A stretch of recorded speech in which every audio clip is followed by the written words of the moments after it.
Hey everyone, if you're not here live, then this session is obviously a recorded session that you're watching back at a later date. So thank you for doing that. Some of these weekly live sessions can be really helpful, especially if you are in the planning stages of your practicum class. Some of the stuff in these weekly sessions kind of adds on to the things that you're learning in the course. So if there's something specific that you're struggling with, then you might take a look at the Vimeo playlist of all these weekly live sessions, or maybe even just in the search function of the alumni group, you can just search the title of or the topic that you're hoping to find out more information on, and you might find a video come up about it, because there's been many over the last year. So there's a lot of extra learning to do if you are curious. So it's 10 o'clock, so we'll begin with this weekly live session, and this session's all about Shavasana, and it's about things to consider when you're teaching Shavasana, when you're guiding or leading Shavasana, and also things that you can maybe offer your students in Shavasana. So usually there's a clock that plays on the hour, but it's not happening today, so we don't have to wait for the song. There's nothing happening, so we're good. So some of you might have noticed, especially if you're sort of towards the end of the course in the asana section, you might have noticed the importance that we place on Shavasana in the program. And there's a really good reason for that. Because we, as your yoga flow, I think I'm comfortable speaking for most of us, really believe in the importance of Shavasana in a yoga practice. It can be, for some, maybe the most challenging thing to do in a yoga class, but I think that it is the most important thing that we can offer our students in some ways. The reason is that even just in the context of a yoga class, for let's say 50 minutes, we've pretty much been talking and guiding, and there's moments of silence and space, but it's a continual sort of stream of information. And that mimics sort of our life outside of a yoga space too, is there's just this constant ongoing stream of information, the stimulus that's coming in, and Shavasana at the end of a practice offers a break from all of that.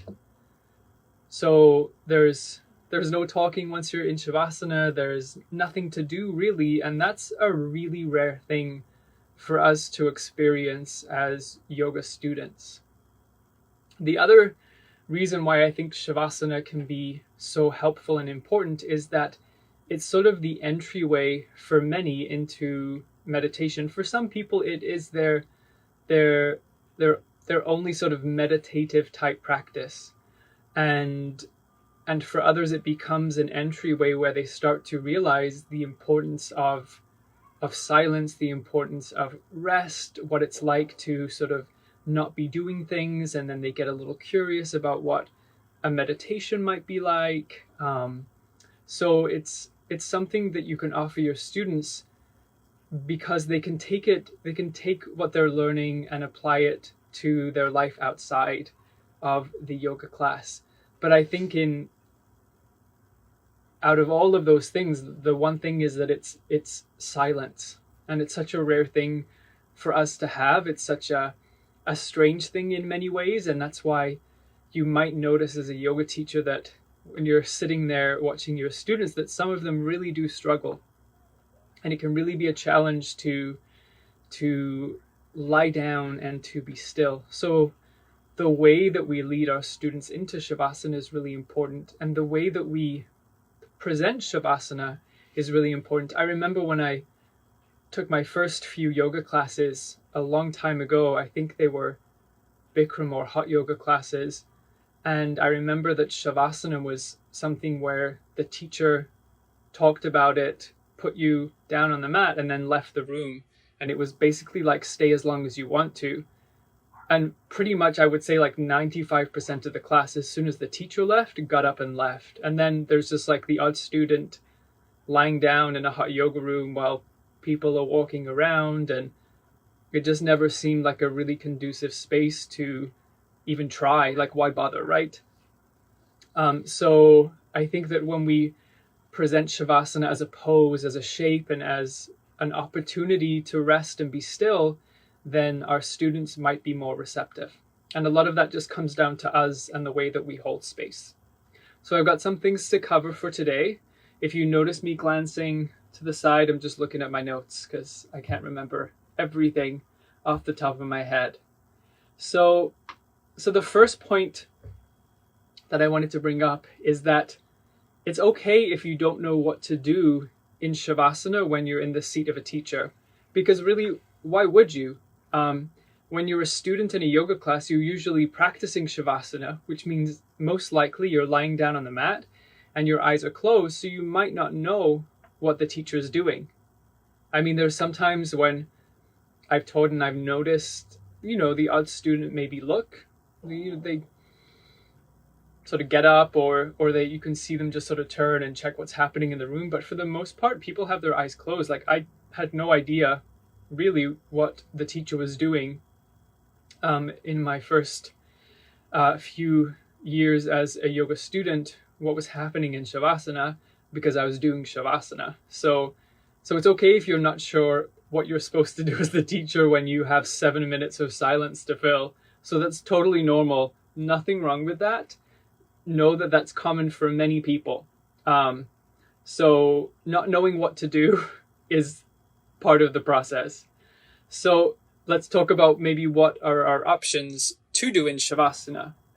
So when you're leading an in-person class, generally, I would say maybe not the best way to do, but one of the preferred ways maybe to lead Shavasana is to be in a seated position. So you're sort of in a meditative seated position, holding space for your students whilst they're lying down in Shavasana. I know that sometimes the question comes up, well, should I lie down and do Shavasana with them? And when you think about the role of someone guiding or leading, if you're lying down in Shavasana with your students, first of all, you're probably not going to be resting, because you're going to be quite aware of time and of noises, or if anybody needs anything. So the best place to be is to sit. And to be attentive, to hold space.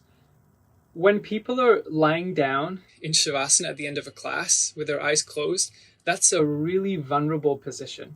So they're putting a lot of trust in you as a teacher, that they're safe, that they are supported, and that you're keeping an eye out for the things that are happening in the room. Like, my fear was always that I might fall asleep and snore. So if I know that a teacher might come around and just like touch my foot, or even just come near me to bring me out of that, then I feel safer slipping into deep rest. So when students know that someone is there for them, they'll allow themselves to be vulnerable, to rest, to let go a little bit, because there's somebody there guiding and leading them. When I used to teach a lot of in-person classes, I would have guide dogs in training who would come to the yoga classes. And one really fascinating thing happened, that through the class, when the movement was happening, these in-training guide dogs, they would just be sleeping. Like, they didn't really care. They would just be sleeping while we're doing all the poses. And then the moment we got to Shavasana, the dogs would either sit up or stand up, and they would just stay there for the whole time we're in Shavasana. So as soon as people lay down and started to rest, the dogs became attentive and watched. And because I'm sitting on the other side from this guide dog in training, I can see that he's basically mimicking the same thing that I'm doing. He's staying there, he's sitting there, and he's attentive and aware of the people in the space and protecting them. So I just see a question for in the practicum: should we stay in Shavasana or come up to sit? We'll get to that point a little bit later on, but it's a good question that comes up a lot. So for online classes, so that's for in-person classes. For online classes, it's a little different, right? Like you're not in the space with your students. So because you're not physically in the space with them, you might be unsure of what to do. And I just default to sitting again for my students, because I can see if their cameras are turned on, I can notice if they start to become really restless as a group. And then maybe I bring them out of Shavasana early and we do a little breathing work before we come up to sit. Or maybe I start to guide them into kind of out of Shavasana very, very slowly to help them stay in that relaxed state, but to know that they're not just sort of fidgeting and getting uncomfortable. So I think the same thing applies for online classes. For your practicum class, we have students who choose to lie down for the whole 7 minutes of Shavasana, and some students who decide to sit for Shavasana. I would say because when you're out there teaching in the world, when you're out there teaching classes, you're likely going to be sitting. It's just a good habit to get into, is to learn how to sit and let others rest in Shavasana. So for your practicum class, I think it's just a good practice to start doing, is to sit. If you would prefer to lie down for the whole time, there's no problem. That's not going to change any of the marking. But I think in order to prepare yourself as best as you can for being out there in the world leading yoga classes for real people, then learning how to sit in Shavasana and learning how to hold that space for the 7 minutes is a really useful skill. So if it were me doing my practicum class, I would want to sit. So just something to think about for Shavasana. And it's not just that you're sitting there and kind of like passing the time. So one thing you could think about is to sit in Shavasana, you're holding space, you're being attentive, you're aware, and it's sort of an opportunity to maybe, I guess, meditate with your eyes open, or to breathe slowly with your students. You can repeat mantras to yourself as you're doing this. You're there with your eyes open. Maybe you close them for a little bit and then you open them again. But it is an opportunity too for you to be mindful and attentive and aware. And it's, like I guess like trying to avoid those habits of just sort of like sitting super relaxed, because you don't know when a student's going to get up or look your way. And it's always the moment when you're probably like checking your phone for the time or something, and then a student looks up and it looks like you're texting or something like that, or you're scratching and then a student looks up, and so it's a sort of about holding yourself in a way that is conducive to the energy and the environment you want to cultivate. So you're sort of mirroring the energy that you're wanting or hoping that your students are able to find and embody. So if you're sitting there calm, relaxed, in a meditative type way, then that energy will be sent out to the room that you're in, and that really is what holding space is, right? Like it's our ability to use our own energy and our own sort of way of holding ourselves for that to sort of permeate through the space, so that others pick up on that, and that others are able to embody those similar or same qualities. So I lost my train of thought, so I'm just going to check my notes again. So a really good lovely mantra that sometimes I use is from Thich Nhat Hanh. It's for eyes open meditation. So breathing in, I'm aware of my eyes, and breathing out, I smile through my eyes. So breathing in, I'm aware of my eyes. Breathing out, I smile through my eyes. So it's an eyes open meditation. You can practice it sitting. So in the example of sort of whilst your students are in Shavasana, or you can do it walking too. Walking your dog or walking to the shops or something. It's a good mantra to have to kind of bring a little bit of mindfulness into eyes open moments of your day. So my next note is the one that I just answered, that for the practicum class, it's up to you if you sit or lie down in Shavasana. But again, it's a good habit to get used to sitting, because in all likelihood, once you're out there leading classes, you probably will be sitting, I would say, for the most part. So it's just good practice. And if you, in your practicum class, we're sort of pretending, not pretending, but, we're imagining if we are on our own that we're teaching students, through the camera. And so it just shows, I think, a high level of compassion for your students, whether they be virtual, real, or unreal, that you are holding space for them. So it's a really lovely thing to be able to offer. So that's sort of like what we might do in the seat of a teacher in Shavasana.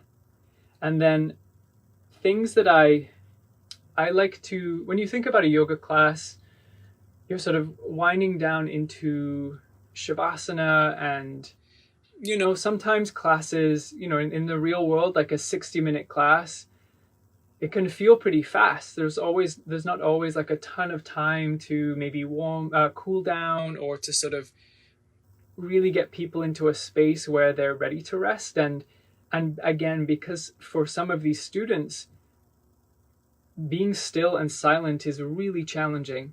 I'm sure that many of us have struggled with Shavasana. I know that I did in the beginning, and it was just something I didn't enjoy. And it took time, and it took practice, and it took patience, and just being open to trying it, to be able to sort of eventually come to, I guess, in a way, sort of like look forward to it, as part of the practice. And when I do go to classes, it is the part that I look forward to the most, and I always wish that it could be way longer than it is. So there's things that we can do as teachers to help prepare our students for Shavasana.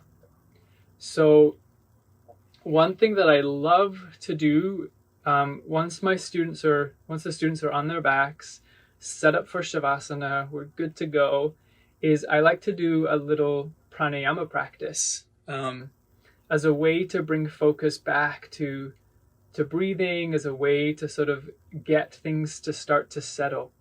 So my favorite to do is samavriti, which is equal breathing. And it's super simple. It's an inhale for a slow count of 4, and then an exhale for a slow count of 4. And sometimes I encourage students to put their hands on their belly, or one hand on the chest, one hand on the belly, because they're lying down, and to just breathe in this way for a few rounds of breath.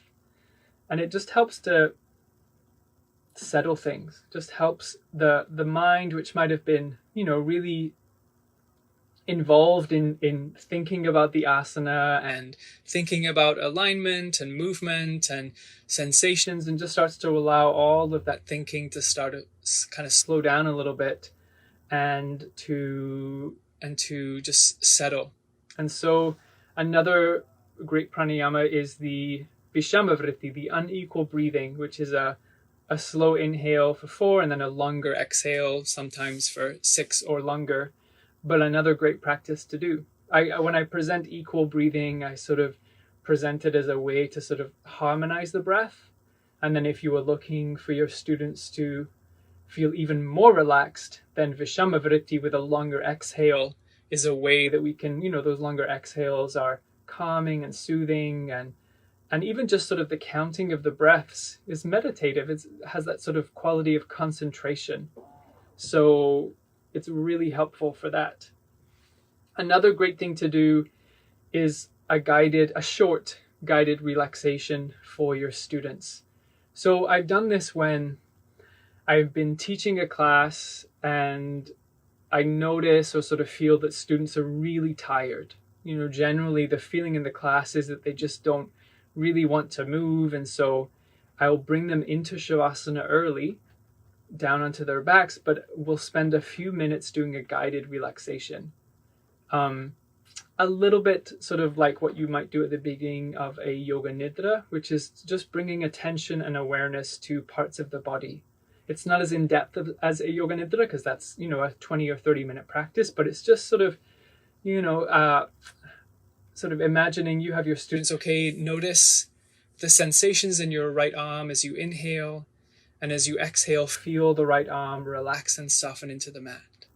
And then notice the sensations in your right leg as you inhale, and as you exhale, feel the right leg get heavy and relax and release down. And just bringing awareness and attention to parts of the body as another way to prepare your students for Shavasana. So the one thing about doing sort of anything guided before Shavasana is to make sure that you still have enough time for silence in Shavasana, so that the whole Shavasana is not just sort of a guided visualization or meditation, but it's the silence in Shavasana that's really key. So it's very different from a guided meditation in some ways.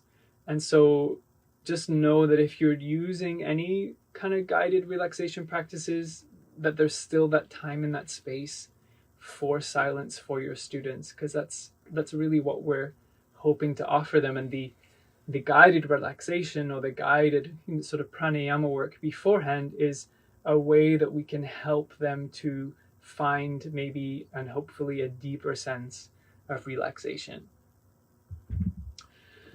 So the other thing to think about for Shavasana is to encourage our students to find comfort and to take time to prepare themselves for Shavasana. So one thing I didn't used to do but then started to do was that I think I learned this actually from Angela, from doing a lot of teacher trainings and things with Angela, is that she would always, before you come down onto the back to do any postures before Shavasana, she would always encourage students to like put socks on if they wanted to, or to gather props to have them close by so that they didn't have to get back up again. I hadn't really thought of that before, to be honest. And so, I would have my students come down on the back and then be like, oh, if you need a bolster for Shavasana, you can just use it. But then like the bolster's at the front of the mat, or it's behind them, or it's just far away and they have to get up and then they're coming back down again. So it's little things like this, like before you roll down onto the back, just letting them know that if they are going to need anything for Shavasana, to have it close by to them so they can easily reach it without having to come up. Super simple, but it just helps to keep everybody in that sort of relaxed state. Even their neighbors on their mats, the other students, aren't being disturbed by people getting up and having to reach for things. So preparing for Shavasana is important, and then letting your students know that they can be comfortable and that they should be comfortable in Shavasana. I'm one of those people who, out of consideration or concern about disturbing other people, probably would put up with being uncomfortable for 7 minutes. And I've learned over time that that's maybe not the best thing for me. So I am willing to let myself be comfortable for that time. And so using things like bolsters, using things like blankets. And then another thing that I found really helpful in teaching is just to let people know that if they're in Shavasana and they feel uncomfortable, that there's nothing wrong with adjusting and that there's nothing wrong with needing to move a little bit. So I don't know if I'm maybe the only one, but I used to feel like I was sort of frozen in Shavasana. And that's not a great feeling. So as soon as someone mentioned to me that, oh, like it's okay if you need to move a little bit, if you have to adjust for the time that you're in this shape, like it is a while, and maybe you don't know right away that you would love a bolster, and it's only once you've been on your back for like 2 to 3 minutes that you're like, man, I really should have used that bolster. Well, you can. There's nothing wrong with doing that. We're hoping that students are aware enough of the environment and the space that they're not going to make this sort of massive amount of sound as they do that, but just letting them know that, your comfort is important, and if something needs to change, you can definitely let it change. Because in all likelihood, once they do change that thing, and they feel more comfortable, then perhaps they'll be able to rest a little more deeply. The other thing that I wanted to mention is the importance of yourself being able to sort of understand Shavasana, and in some ways your own meditation practice comes into play when you're leading these types of practices for your students. So having a meditation practice of some kind, having or being able to offer yourself Shavasana at the end of your own practices when you're doing them at home or in studio will help you when you're out there teaching Shavasana to other people. So if you're a person, and there's so many of us out here who are like this, who, when you're at home and you're practicing and you're doing online classes, and maybe you don't stay in Shavasana the whole time because there's things to do, or your mind's already jumping to the next thing you got to do in your house, like, notice if that's happening, and then start to see if you can really offer yourself the time and the space for Shavasana.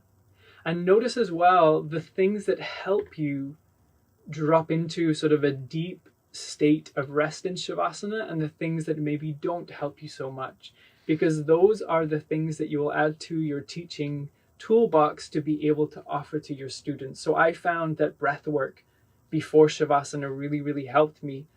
So it's something that I offer out there to my students. And you might find that there's something else. Maybe there's like a quote or something that is really helpful for you, or having someone mention some really lovely words before Shavasana. Or maybe it's the music that you pick for Shavasana. Or there's a track that just feels so relaxing for you, and maybe that's something that you offer your students. And that's maybe the final point that I wanted to mention before we wrap this up today, which is, if you are using music in your classes, just being really mindful about the songs that are playing during Shavasana. So picking music that is conducive to relaxation for your students, that is helpful for the nervous system, and that allows people to continue resting. So it's not distracting, it's not too upbeat, it's kind of like matching Shavasana in a way. And on our Spotify playlist, that we have a playlist, just in case you're not aware, that comes out in the newsletter every month.